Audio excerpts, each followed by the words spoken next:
Hello there, I'm the consultant for Darren Corbin, who you may have seen in the Wrestling with Regret If You Only Knew video. He's been releasing a bunch of videos for his Patreon and YouTube, and I highly suggest you check him out. I'm trying to get his name out there during these trying times.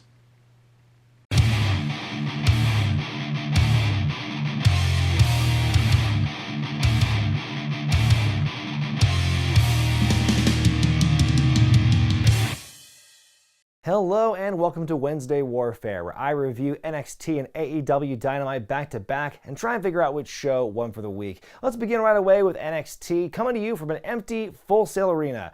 Oh God, an empty Sail Arena. The joke was right there, I totally whiffed it. Anyway, they announced at the top of the show that TakeOver Tampa is canceled, although I do like the clever cropping out in the article as to why it's canceled, but they said that the matches from TakeOver will be taking place on NXT proper in the next couple of weeks, and they set up a lot of that on this show. Also, something I read today, speaking of, the Tampa plans and everything, a lot of the matches we're supposed to see for WrestleMania are already done. They're in the can. They were pre-taped, so a lot of what you'll see in WrestleMania is not live, but will be treated as live. And I think it's very interesting to hear about that for WrestleMania, because I think a lot of people have reservations about that.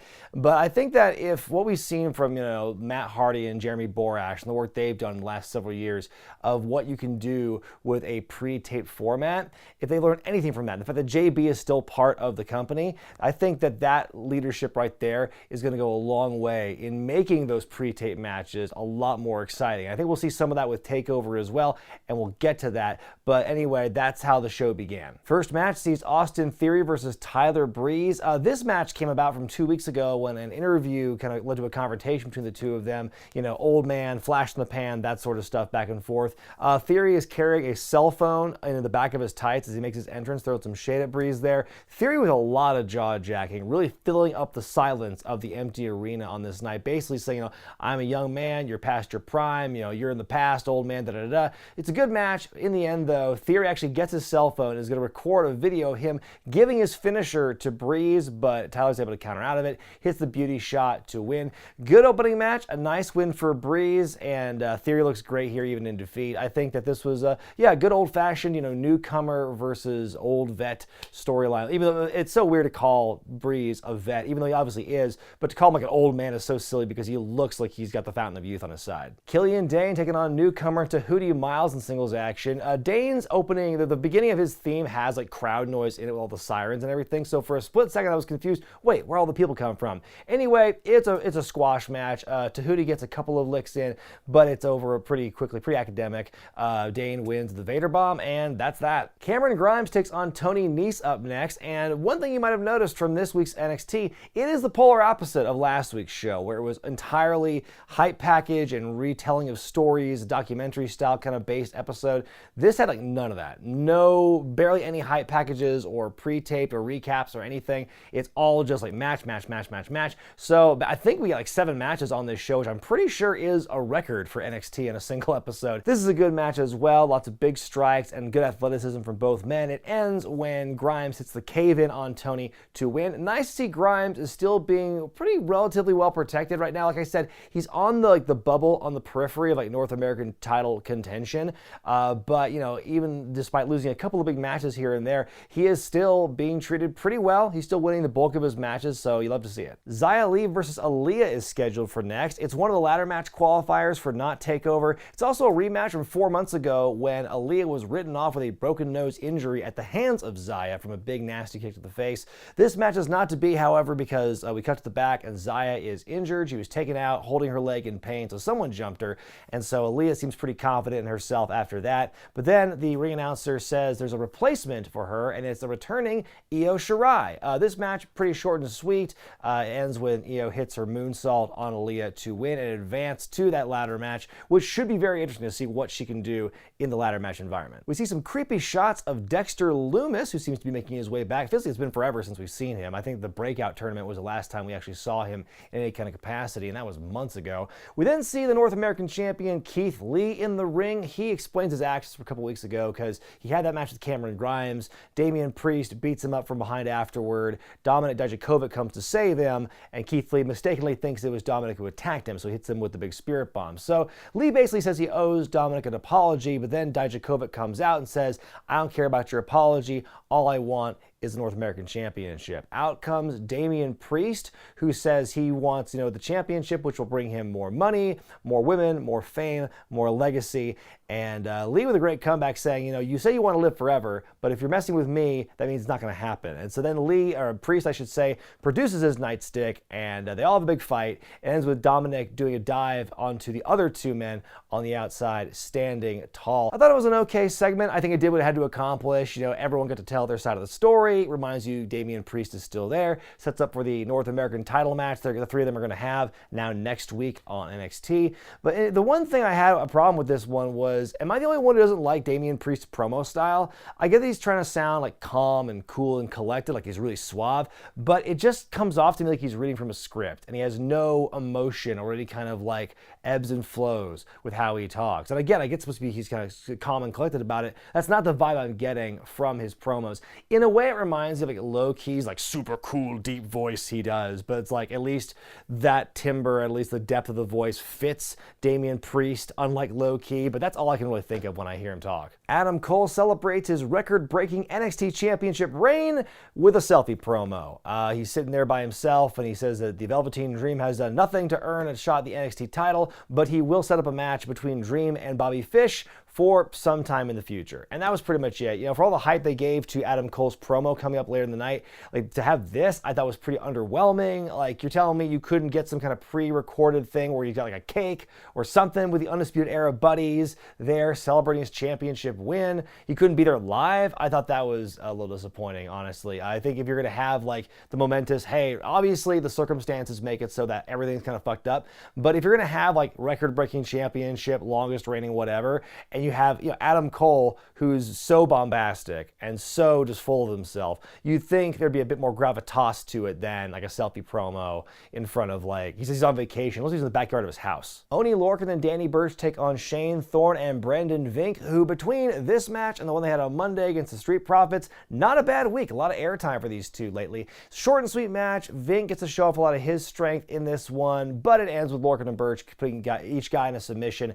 and they both tap out. So Team CAW win the day here. Candice LeRae versus Caden Carter in another ladder match qualifier. It's a good face versus face battle, some sportsmanship early on. A good clean match. It ends when Candice puts on the Gargano escape and wins by submission. Not much else to say about the match itself, but I will say Candice being in the ladder match does intrigue me because I believe she's going to take some pretty crazy ass bumps in that one. Your final match of the evening for NXT is Roderick Strong and Matt Riddle in a rematch from their TakeOver battle several months ago. This one is as good as advertised. Lots of great grappling to start things off, and just both guys get the shine here. This one's given the most time out of any of the matches on the night. It ends when Riddle hits the Bro Derek to win the match. Great match, not on the level of TakeOver, but good nonetheless. Then after the match, Riddle is jumped from behind by two mysterious men, two big dudes beating the hell out of him. Their names, I looked it up, their names are Rinku Singh and Gurjar Sarav. I apologize if I botched those names. I probably did. Then after they're done beating him up, out comes Malcolm Bivens, the former Stokely Hathaway on the independent scene, and the guy who I've been saying for weeks should have got signed up and called up to TV before Robert Stone. He's finally here. He is the manager of these guys and says they're the future of the tag team division. So really excited to see Malcolm finally on television. Time will tell what his guys can do, but can I just make one note that can we have a moratorium on all NXT guys no longer wearing black and yellow, except the Undisputed Era? I get it, NXT, black and yellow, you want to represent the colors. I get that, but you can't all be wearing black and yellow. Well, it's time for the creator, Papa H, to finally step in and settle things with his two sons, Gargano and Ciampa. Gargano with a great line early on where he says, he takes no responsibility for the big brawl in the Performance Center 2 weeks ago, and he calls Ciampa the coward trying to escape through the medical room window, very similar to the whole barbershop window thing from many years ago. Triple H in the segment addresses my major concern of, hey, why is William Regal not the one settling this thing? He's the GM. He should be in the front lines. But Triple H acknowledges that by saying, if it were up to Regal, you'd both be fired, but I want you to stay here. He says this must end, this has to end, and Tommaso and Ciampa are still on. It's all about who the face of NXT is. Really? After all that, that's what this is all about? Okay, moving on. So they decide, okay, WrestleMania, they don't care about WrestleMania on the big stage. That's what they call it, the big stage. And Johnny doesn't care about it being on the big stage. He just wants to fight Ciampa somewhere in a building with a ref. So Triple H says, we will find an empty building somewhere. And I'm sure it's bound to happen given the social distancing. But there's going to be an empty building, and they're going to fight. Two men will enter, one man will leave. It sounds very similar to like a boiler room brawl kind of concept. And then Triple H with the final exclamation point saying, this is the end of this rivalry. And if you guys carry on after this match, you will both be gone from NXT. And that's pretty much where it ends. The match is made. Then all of a sudden, we see on the big screen a bunch of spooky imagery like we've seen from the last couple of weeks. We see the face of Killer Cross and the message, the end is near. Hard cut to black as the show ends, which I thought this segment by itself without the Killer Cross interjection was the strongest part of the whole show. But then adding that at the end adds a lot of intrigue because I'm like, okay, is Killer Cross going to be involved in that matchup? Is he going to interfere on someone's behalf? Is it just a warning shot to whoever the winner of that match is, or perhaps the loser? A lot of interesting ways it could go with Killer Cross being interjected now, possibly in the storyline, or maybe it was just a general warning shot to NXT. Time will tell on that, but if we finally get the confirmation, it is Killer Cross. He's making his way to NXT, and really excited to see what that brings.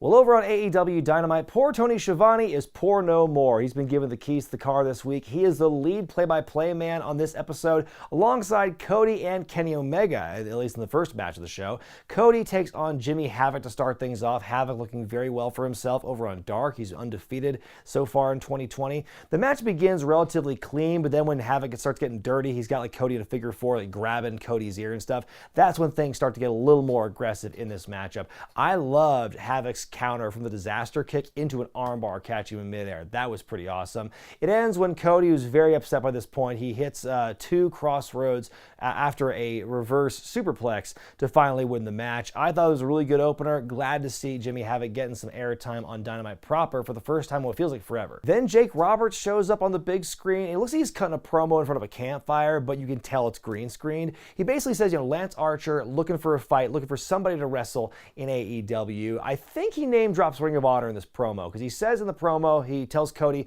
you took the best from Beep, they bleep out whatever he's saying, and brought them to AEW. So I thought it was Ring of Honor, but like, wait a minute, because a few weeks ago before Evolution, Nick Jackson named off Ring of Honor and they didn't bleep that, so I don't know what the issue with that was this time around. Anyway, Jake is miffed that he never got a phone call once AEW is formed, and he tells Cody, or Caesar as it were, to bring whoever because Lance just wants to fight somebody just once. Great promo by the Snake Man here, and then after the commercial break, Cody back on commentary says, Archer can debut next week, and we'll see where that goes. We get a Darby Allin vignette where he burns some like face masks in the image of the Inner Circle on a big table. He says that Kip Sabian will be sacrificed for the sins of the Inner Circle. Then we go to that match as Allin takes on Sabian. Cody just puts it out there on commentary and directly compares Allin to Sting. So, do you get any Sting vibes with Darby Allin here? So big endorsement and quite high praise from Cody to say that. There's one point in the match, there's like a technical error where they tossed a commercial break, but we don't get picture-in-picture,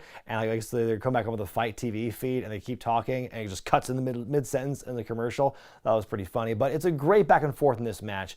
Darby looking resilient as Penelope Ford keeps trying to cheat throughout the matchup here.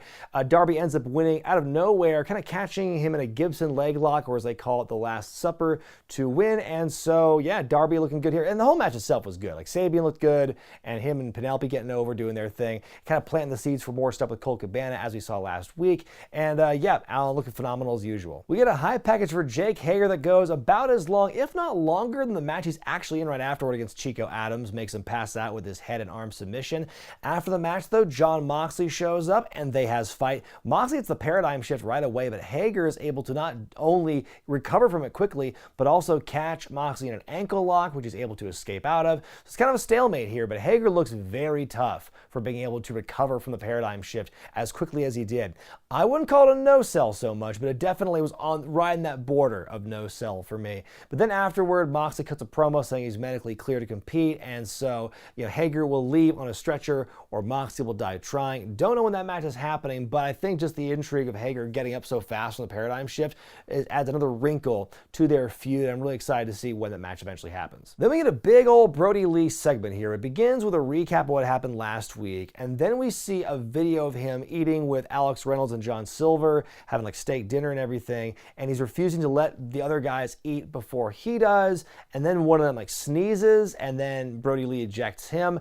A lot of Vince McMahon vibes out of this segment. People were comparing Brody to Vince McMahon here, especially the sneezing thing, and my whole thing is why would you do that? I think that like taking petty shots in any direction, no matter who's doing it in wrestling, is not great. I thought I was just kind of confused. You know, what is the deal? Where is this going with the Exalted One? What does the Dark Order gain from this? I keep asking this. I said last week too. How will the Dark Order be affected by this?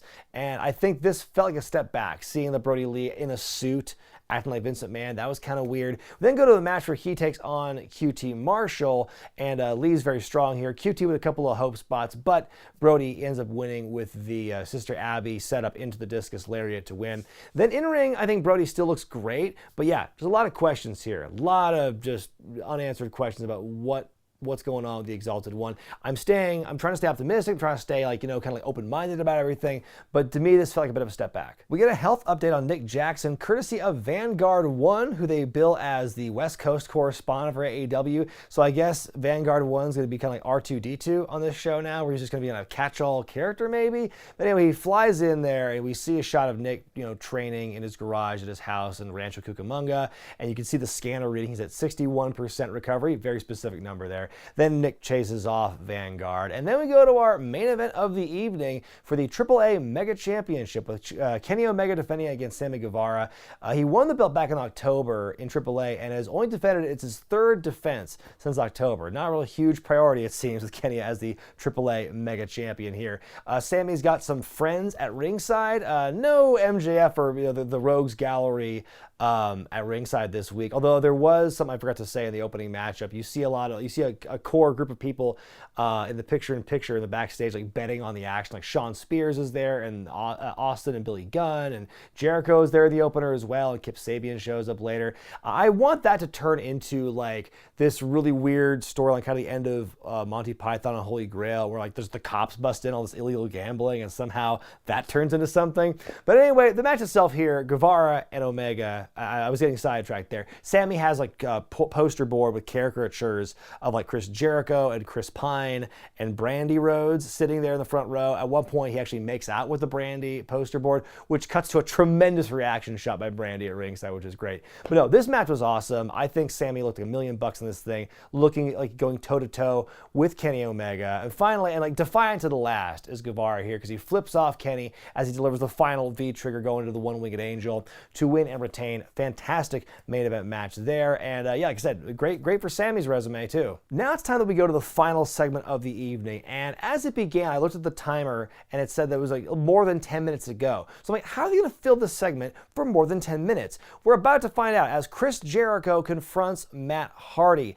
Jericho and Hardy both wearing hands-free microphones. It's the future. How come like no one's been doing this up until now? Anyway, Jericho calls out Matt Hardy to join the Inner Circle. In comes Vanguard One, fresh off his trip from California, as they're in Jacksonville, Florida.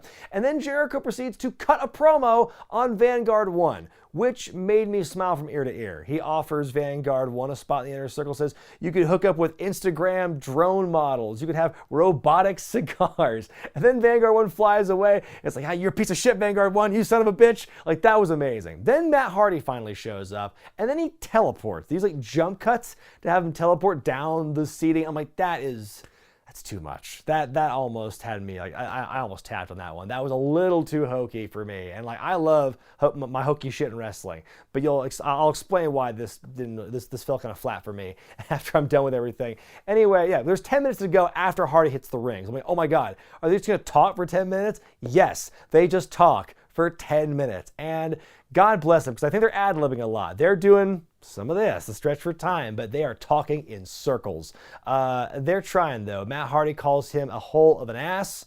There's so much discussion here where Jericho keeps offering Matt to join the Inner Circle, and Hardy says no. They're trading off saying elite, delete, elite, delete. Even at 1.5 times speed, when I'm watching on YouTube TV, this is too much.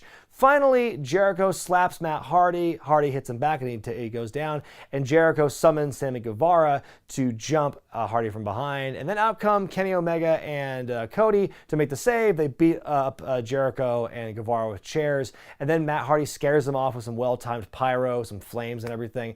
And that ended fine as we faded black. But man, that was a hard segment to get through. If that were able to be cut in half, that would have been so much stronger. You could tell they were not prepared to go full 10 minutes with that one. And it was awkward. I don't think that was a very good use of Matt Hardy's time.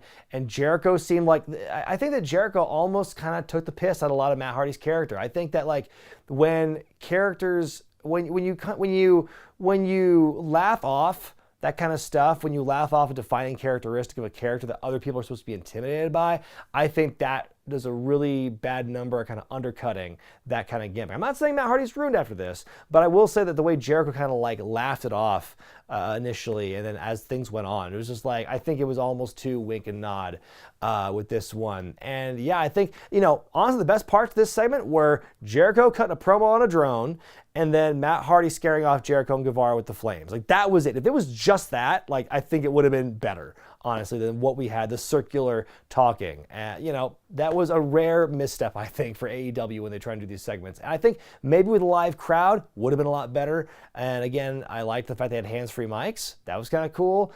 Made their motions feel more natural. They were able to talk with both their hands, which was nice. But yeah, this was not it.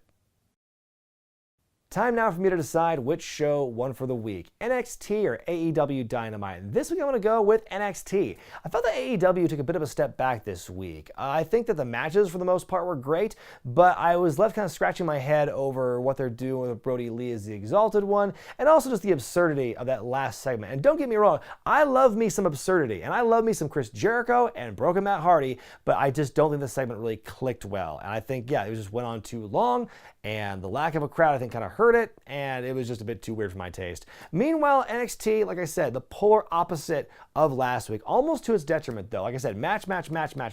It's better than just those recap packages, but I like a balance, personally. So maybe have a couple recap packages in there. I know you had a lot to get across with the actual wrestling stuff, and I applaud them for actually having a lot of wrestling this week as opposed to last week, but I just think, I think it would have flowed a lot better pacing, I think, if you actually interspersed some promos besides just the Keith Lee thing and the Adam Cole selfie promo. I think they did a good job building up the not-so-takeover matches in the next couple of weeks, so I think, yeah, again, that closing segment gave me a little bit of goosebump action with Killer Cross and everything.